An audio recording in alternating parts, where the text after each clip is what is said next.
today we will discuss about the megasporophyll or megasporogenesis and how the female gamete is developed in case of plants. Right. Firstly, we will discuss about the basic of megasporophyll. The female megasporophyll or the female part is called the gynoecium, consists three main part. The stigma is this, which is the sticky part, which stick out the, or you can say that the attach through which the pollen grains are attached, and a long structure is called the style through which the pollen grains enter, and the ovary where the ovule is present, and the fusion of the gametes takes place, male and female gametes takes place in the ovary, right. Collectively this structure is called the carpel, right. In few cases there are more than two carpels or polycarpus, you can say that, and maybe in few cases these carpels are free. It means they are not joined to each other.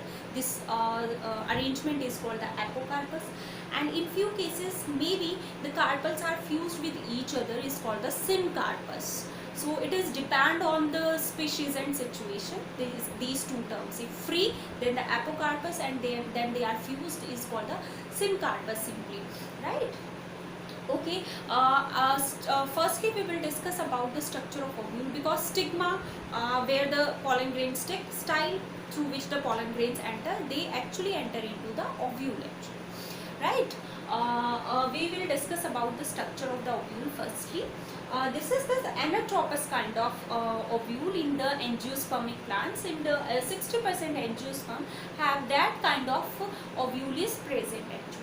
If we will discuss about the where the ovule is attached, ovule is attached with the ovary with a structure is called the placenta, and the site where the placenta is attached to the ovary, and the part where the placenta is attached is called actually the funicle. The stalk through which the placenta attached to the ovary is called a funicle, and the funicle which is attached from the body of the ovule, this attachment is actually called the hilum region, right. The hilum is the attachment of the body with the stalk, and stalk or funicle is the attachment through which the ovule is attached to the ovary, right.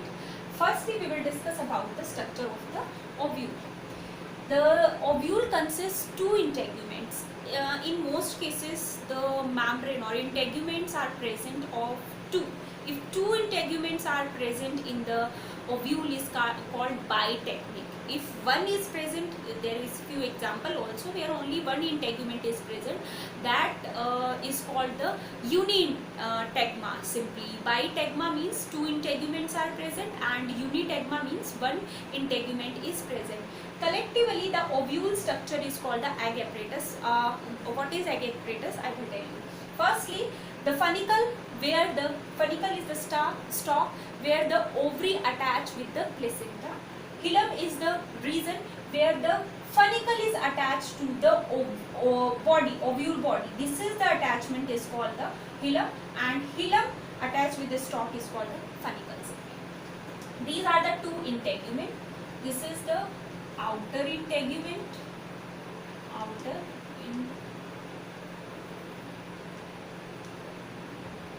and this is the inner integument.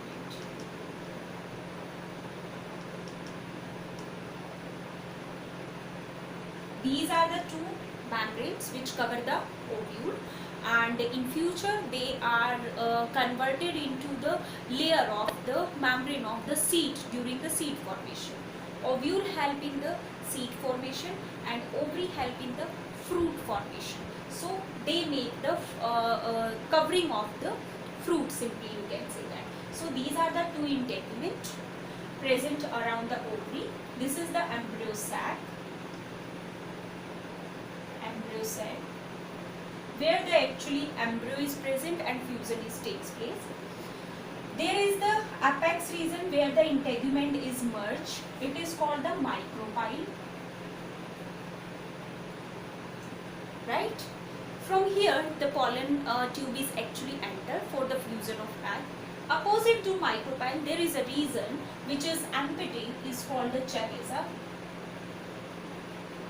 This completely the complete ovaries consists the parenchymatous tissue. The parenchymatous tissue is present here in the entire structure, and this is our embryo sac where the division of mother cell is actually takes place, right?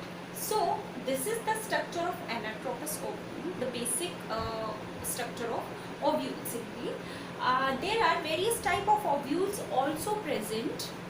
First is the orthotropous. In orthotropous, all these structures, the hilum, the funicle, the hilum, the micropyle and chalaza are in the straight line. It means if I will put this in this direction, so the micropyle, the chalaza, the hilum, the funicle in a straight line.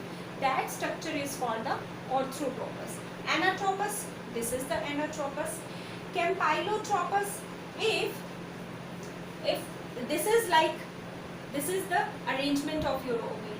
If this micropyle is small tilt up like this, if it is tilt like little bit, in anatropous micropyle is here. In campylotropous the micropyle is small in a you can say that tilted with the angle of 60 degree, you can say that. So your ovule become like this. So this structure is called campylotropous. Next is the amphitropous. This is the position of micropyle in case of campylo. In amphitropous, this is like some slightly little bit more tilt up, right? In hemitropous, it is completely half. This micropyle region is arranged like this, right? Half of the arrangement of micropyle and chalaza, and the stalk is like here only, hilum and funicle. Next is the circinotropic. In case of circinotropic, the micropyle and chalaza is in that shape, but this funicle is keep around this whole structure. It means this is the in a circular motion around the around the micropyle and chalaza. So orthotropous in a straight line. This is the amphitropous. If this tilted in 60 degrees, campylotropous again tilt up. This is the amphitropous. Hemitropous means half tilt up, and the circinotropous, when the this stalk is covered around the whole structure, is called the circinotropic. So this is the different type. This is circinotropic is present in the Opuntia. In the desertic plant, this type of ovule is present, right? Okay, this is the about the different type of shape. Actually, these are the different shape. On the basis of shape, different type of ovules are present. The main important is the megasporogenesis, how it is formed. You know that the archisporial cells are present. These archisporial cells are divided into two parts: parietal,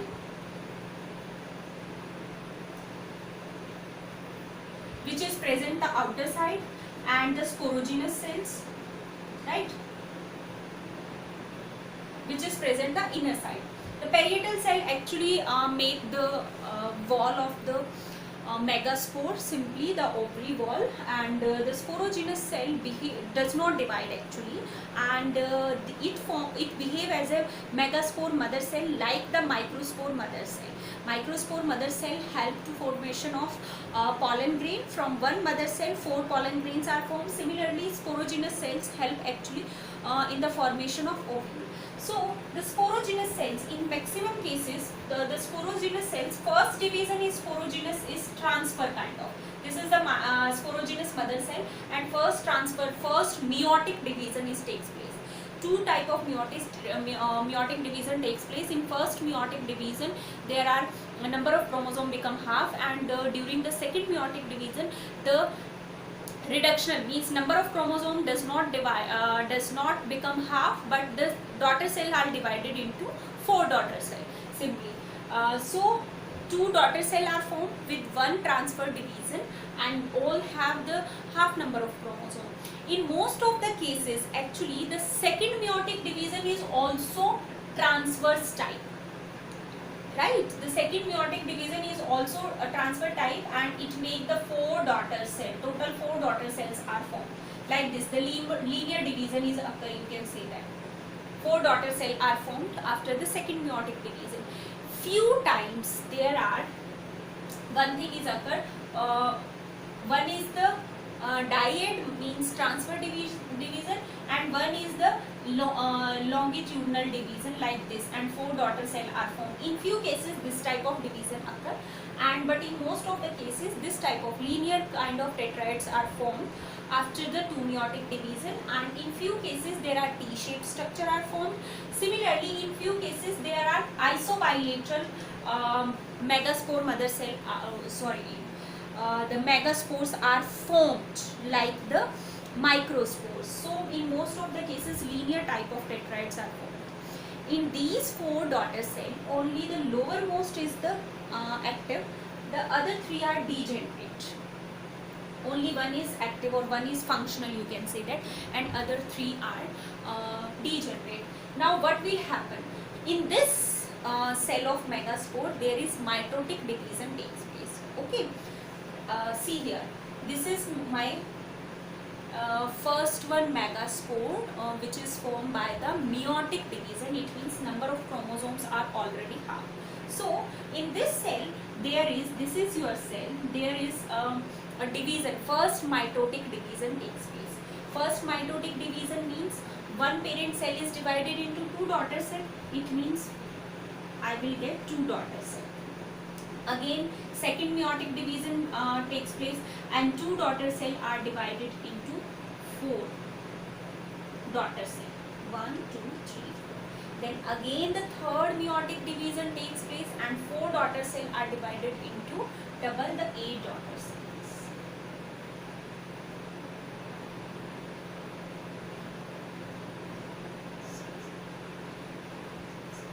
And 8. 1, 2, 3, 4,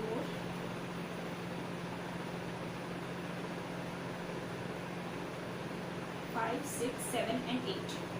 First meiotic division, second meiotic division and the third meiotic division.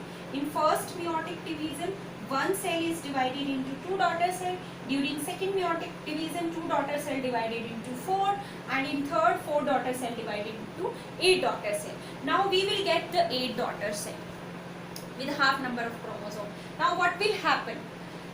This is the structure of embryo sac which is formed from here. How? For example, this is your embryo sac. I will put here. This is the micropyle region, and this is your chalaza region. The 3 cells from here goes into the chalaza. 1, 2 and 3. Here. These are the 3 cells which from here, from megaspore, from these 8 megaspore. These cells are called antipodal cell. Antipodal cells. Next 2 cells goes into the center, like here. These cells are called polar cell. 1 and 2. We have 3 cells remaining. Out of these, 2 form the finger-like projection into the micropyle region. Only 2. This is called the synergid cell. Synergid cell. Only 1 cell is remaining, which goes above the synergid cell and act as an egg cell. It means egg is formed. This egg cell and synergid is collectively called the egg apparatus.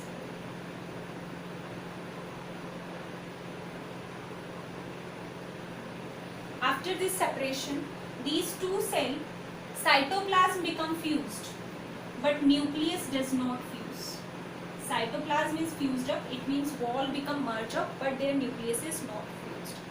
Now we have 7 cells but 8 nucleus. 1, 2, 3, 4, 5, 6, 7, 8. Nucleus is 8, but 2 cells are merged up, so cell become 7 in number. So this structure is called 7-celled 8 nuclei, because nucleus are 8 but cell become, because of polar cell merger, the cell become 1 reduced from the 8. This is the structure of your embryo cell. 3 antipodal from the chalaza, two synergid into the micropyle region, one is egg into the onto the micropyle region. Collectively this structure is called egg apparatus, and two into the center is called the polar cell. During the fertilization, what will happen, one male gamete is fused. We have two male gametes now, which is formed from generative cell. One male gamete fuse the egg cell, form the zygote, and zygote is converted into the embryo. And one egg cell is one male gamete is fused with this polar cell and form the endosperm. This endosperm provide the nourishment to our embryo till the root and shoot are arised. This is the structure of female or mega sporogenesis or mega gamete, you can say that, and you can also say that the 7 cell 8 nuclei, right? This is all about the development and structure of mega and microsporophyll. In the next chapter we will discuss about the fertilization, how the fertilization takes place and how it is fused. We will discuss during the in the next chapter.